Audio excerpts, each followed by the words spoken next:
চোখের সামনে হেঁটে যাচ্ছে স্পাইডারম্যান, একটু পরেই দেখা মিলছে রোবট কিংবা অ্যানিমেশনের পরিচিত চরিত্র। এ যেন কল্পনার জগৎ বাস্তবিক হয়ে চোখের সামনে ধরা দিয়েছে।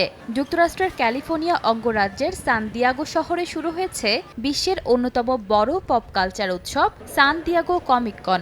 এটি বিশ্বের সবচেয়ে বড় এবং প্রভাবশালী পপ কালচার উৎসবগুলোর একটি। উৎসবে অংশ নিতে বিশ্বের নানা প্রান্ত থেকে ছুটে আসেন কসপ্লে প্রেমীরা। নিজের পছন্দের চরিত্রের মতো দেখাতে মাসের পর মাস পরিশ্রম করেন তারা।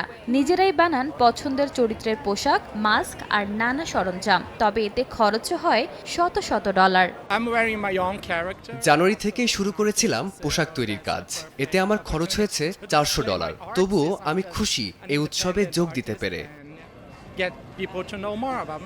সিনেমা, কমিক্স, অ্যানিমেশন আর ভিডিও গেমের ভক্তদের কাছে এটি শুধু একটি অনুষ্ঠান নয়, বরং এক মিলন মেলা। প্রিয় চরিত্রের প্রতি ভালোবাসা প্রকাশ করতে এবং নিজেদের সৃজনশীলতা দেখাতে প্রতি বছর হাজারো মানুষ ছুটে আসেন সান দিয়াগো কমিক কনে।